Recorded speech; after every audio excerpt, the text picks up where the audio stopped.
সকলকে স্বাগত ৮১তম এপিসোডে। আজও একটা হারিম করা ঘটনা তোমাদেরকে শোনাবো বলে চলে এসেছি এবং তোমাদেরকে এইটাই আমি বলবো যে তোমরা আমার এই নতুন নতুন ঘটনাগুলো, নতুন ধরনের যে বাছাই করা ঘটনাগুলো আমি শেয়ার করছি, সেগুলো তোমরা অনেকটাই ভালোবেসেছো।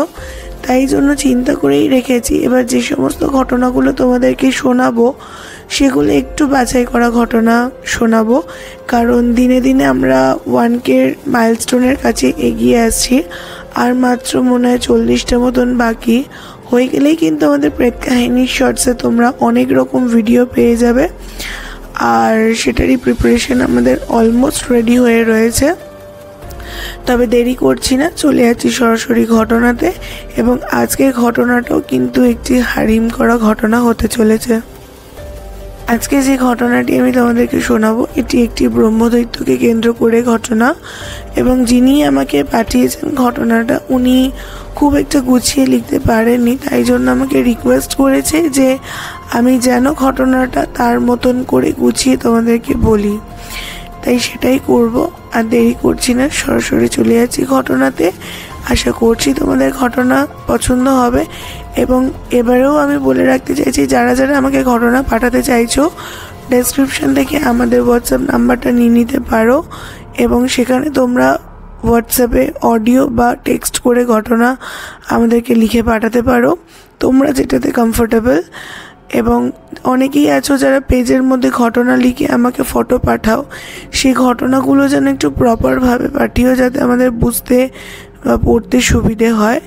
আর অনেক কথা হলো, আর কথা বাড়াচ্ছি না, চলে যাচ্ছি সরাসরি মূল অংশতে। আজকেরও যিনি ঘটনাটি আমাদেরকে পাঠিয়েছেন তিনি তার নাম এবং যে জায়গার ঘটনা সেই নামটি প্রকাশ করতে অনিচ্ছুক, তাই জন্য আমরা এখানে সেই দুটো জিনিস স্কিপ করে পুরো ঘটনাটাই তোমাদেরকে শোনাতে চলেছি। উনি ঠিক যেমনভাবে আমাকে ঘটনাটি বলেছে আমি ওইভাবেই ঘটনাটা শুরু করছি। এই ঘটনাটা আজ থেকে প্রায় 3-4 বছর কিংবা তারও একটু বেশিই হবে পুরনো ঘটনা। আমরা দিদি প্রত্যন্ত একটি গ্রামের বাসিন্দা, এবং সেখানে সন্ধ্যে 7টার পর প্রায় ঘুটঘুটে অন্ধকার। ছোটবেলা থেকেই শুনে এসেছি যে অনেক বাড়িতেও রয়েছে যাদের বাড়িতে বেলগাছ রয়েছে, এবং সেই বেলগাছে হয়তো জানতে পারা গেছে যে ব্রহ্মদৈত্যী বা এরকম কিছু রয়েছে। সেক্ষেত্রে তখন ওই বেলগাছটাকে বাঁধিয়ে দিয়ে পুজো দিয়ে দেওয়া হতো যাতে উনি তুষ্ট থাকতেন। তো যাই হোক, আমাদের বাড়ির ভিটেতেও ঢোকার মুখটাতেই একটু বর্ণনা দিয়ে রাখতে চাইছি।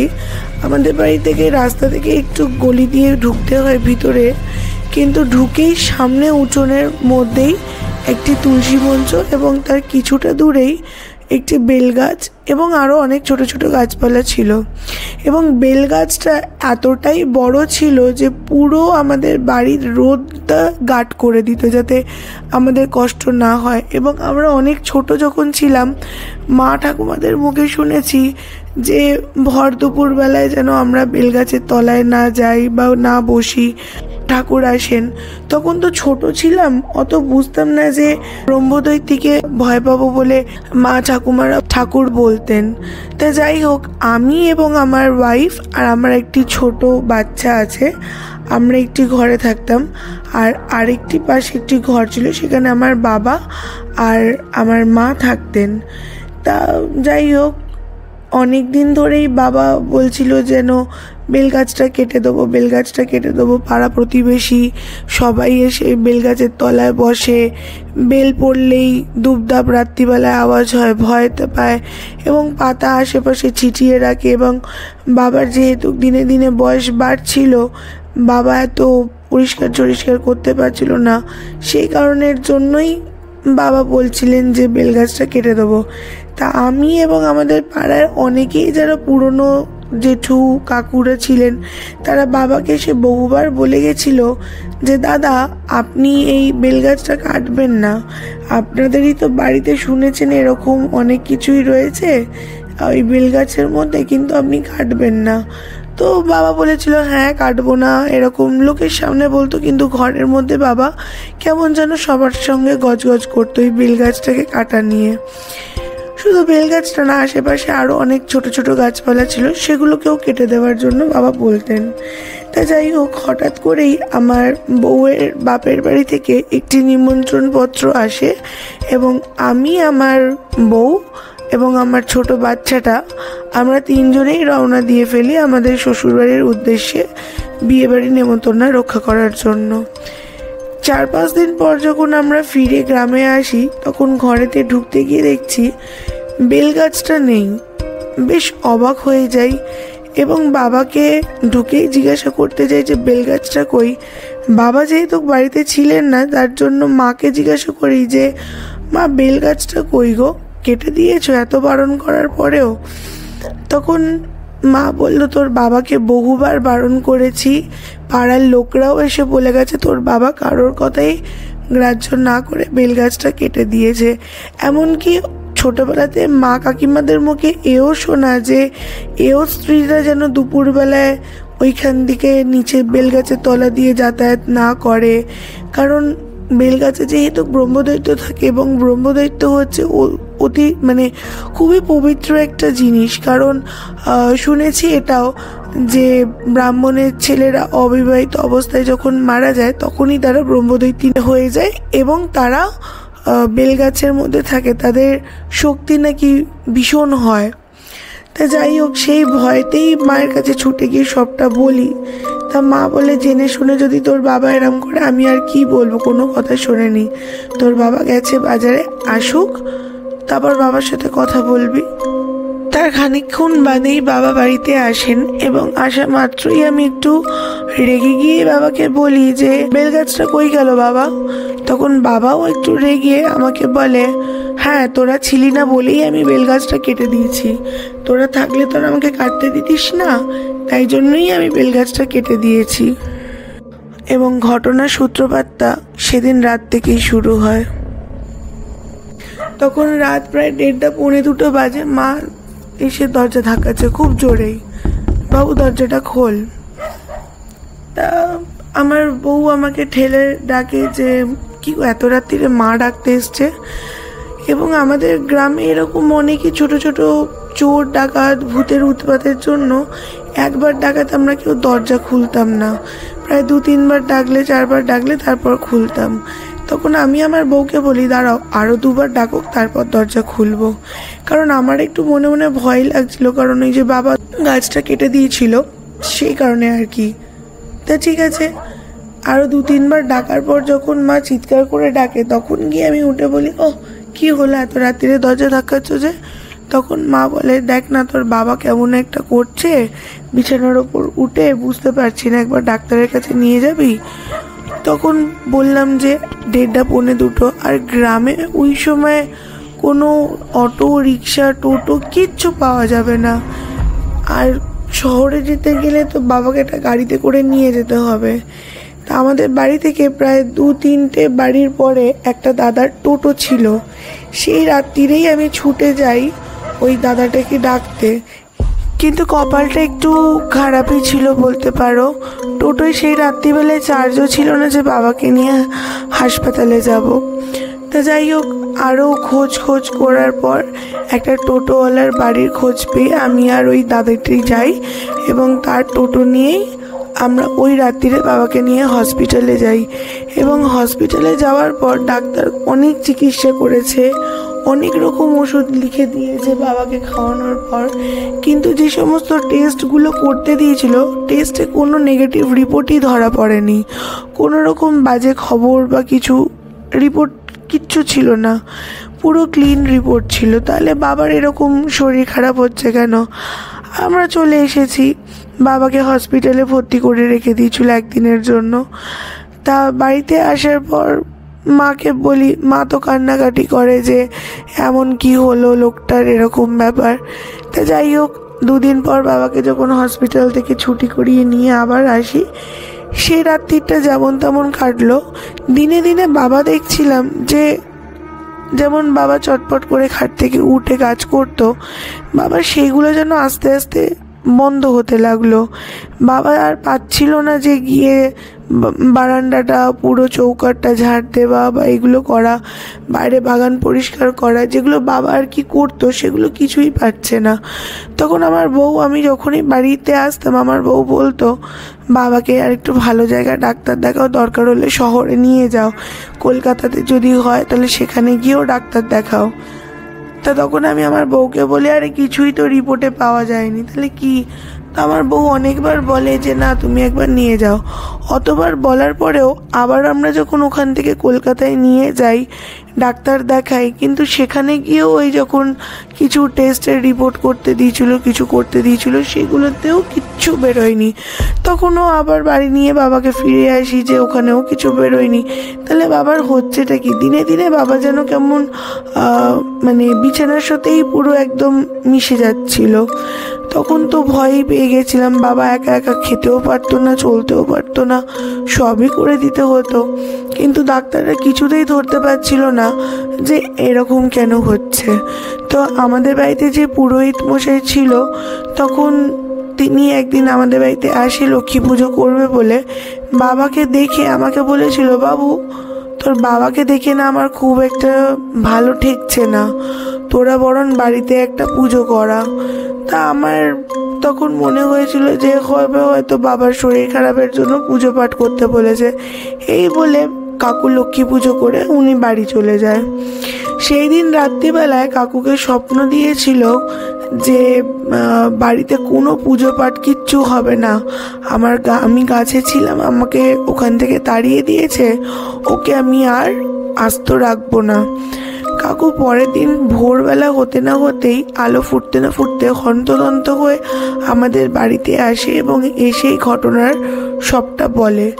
আমার মা তো ওই দিন থেকে কান্নাকাটি করা শুরু করে দেয় যে তোর বাবাকে এত বুঝিয়ে বললাম, তোর বাবা কোনো কারোর কথা গ্রাহ্য না করে আগে গাছটা কেটে দিল, এবার দেখ আমার কি হবে। তা তখন মাকে বললাম, দেখো মা, এইসব নাও হতে পারে, হয়তো উনি পুজো আচ্চা করবার জন্যই এইগুলো বলে গেছে, ওইসব মাথায় রেখো না, বাবার তো শরীর খারাপও হয়েছে। এই বলে যখন চলে যায়, তারপরে আমি অফিস থেকে ফেরার পরেও দেখছি মায়ের মন খারাপ, ওইগুলো যখন পুরোহিত মশাই বলে গিয়েছিলেন। তা যাই হোক, এই করতে করতে 2-3 দিন কেটে যায়। 4 দিনের মাথায় আমি স্বপ্ন পাই, যেহেতু আমি বিশ্বাস করছিলাম না, ওই ব্রহ্মদৈত্যই আমাকে স্বপ্নে এসে বলে গিয়েছিলেন যে তোর বাবা এরকমই অসুস্থ থাকবে, দিনে দিনে আরও অসুস্থ হয়ে পড়বে, এবং এরপর যদি এই চৌকাঠ পেরোস তাহলে আর তোর বাবাকে তোরা বাঁচাতে পারবি না, কোনোভাবেই না। এবং 1-2 দিন পর বাবার এত বাড়াবাড়ি হয়ে গিয়েছিল যে বাবাকে আর ঘর থেকে কোনো চিকিৎসা করানো যাচ্ছিল না। বাবা কোনোভাবেই শ্বাস নিতে পারছিল না, উঠছে বসছে, মানে কি করবে কিছু বোঝা যাচ্ছিল না। যে লোকটা বিছানা থেকে উঠতে পারছিল না, সেই লোকটা সেদিনকে শ্বাস নেওয়ার জন্য উঠে বসছে, আস্তে আস্তে করে আবার শুয়ে পড়ছে। আমরা তো দেখে সবাই হতভম্ব হয়ে গেছিলাম যে এরকম কি করে হতে পারে একটা মানুষের। তা যাই হোক, এত কষ্ট দেখে আমার বউ তখন বললো, যা হবে হবে, তুমি ওই টোটো দাদাকে বলো এক্ষুনি গাড়ি নিয়ে আসতে, বাবাকে বের করছি, আমরা হসপিটালে নিয়ে যাব, কোনোভাবে হলেও নিয়ে যাব। এইভাবে একটা অসুস্থ রুগীকে বাড়িতে এরমভাবে ফেলে রেখে মেরে দেওয়া যায় নাকি? আমার মাও তখন বলল যে না না, তোমরা নিয়ে যাও না, ও বরং ঘরেতেই থাকুক। ঠিক তাই, আমি যেই স্বপ্নটা পেয়েছিলাম সেটাই সত্যি হলো। বাবাকে আস্তে করে জামাটা লুঙ্গিটা পরিয়ে ধরে ধরে নিয়ে বাইরে ঠিক চৌকাঠটা পার করলাম, বাবা আমারই কাঁধে মাথা রেখে দেহত্যাগ করলেন। তারপর তো আর কিছু করার ছিল না। যাই হোক, বাবার এগুলো মিটলো, কান্নাকাটি বাড়িতে লেগে গেল সব কিছু। তার মারা যাওয়ার কিছুদিন পর আমি আবারও স্বপ্ন পাই, এবং সে স্বপ্নতে এসে বলে গেছিল যে আমি তো কারোর কোনোদিনও ক্ষতি করিনি, এবং তোরা আমাকে পুজো করতিস, সব কিছু করতিস নিচেটাতে, কিন্তু আমি তাতেও কিছু বলিনি। আমি তো কোনোদিনই তোদেরকে ভয়ও দেখাইনি, আমি তো গাছে থাকতাম, তাহলে তোর বাবা আমাকে তাড়িয়ে দিল কেন বাড়ি থেকে? আর ওই জন্যই আমার ওই রাগেতেই তোর বাবাকে অতজন মানা করার পরেও তোর বাবা কারোর কথা না শুনে গাছ কেটে দিয়েছে, সেই জন্যই আমি তোর বাবাকে আমার কাছে নিয়ে নিয়েছি। এইটা দেখার পর তো আমি ঘুম থেকে চমকে উঠে পড়ি এবং সকালবেলা উঠে আমার বউকে সমস্ত কথাবার্তাগুলো বলি যে আমি এরকম ব্রহ্মদৈত্যের একটা স্বপ্ন পেয়েছি। তারপরে আমাদের ওই ব্রাহ্মণের কথা মিলল যে ওনাকেও ওই স্বপ্ন দিয়েছিল, যদি হয়তো একটা পুজো আচ্ছা করে নিলে তাহলেও যদি একটা ক্ষমা চেয়ে বাবাকে হয়তো বাঁচানো যেত। তারপরে তো ওই পুরোহিত মশাইকে সবটা বলি, তারপরে ভালো করে বাবার কাজ টাজ করা হয়। অবাকভাবেই বাবা যেখান থেকে গাছটা কেটে দিয়ে অ্যাসিড ঢেলে দিয়েছিল, বাবা মারা যাবার 3-4 মাস পর থেকে ওইখান থেকে আবারও গাছটা বেরোয় এবং এখনও আমাদের ওই গাছটা অতটাই বড় হয়ে পুরো বাড়ি ঘিরে রয়েছে। কিন্তু সত্যি কথা বলতে আজ অবধি আর কোনো রকম আমরা ওখান থেকে কিছু ক্ষতিও হয়নি, কিছু না। শুধু মাঝখান থেকে বাবাই চলে গেল, আমরা বাবাকে হারালাম শুধু বাবার কিছু না কথা শোনার জন্য এই জিনিসগুলো ঘটলো।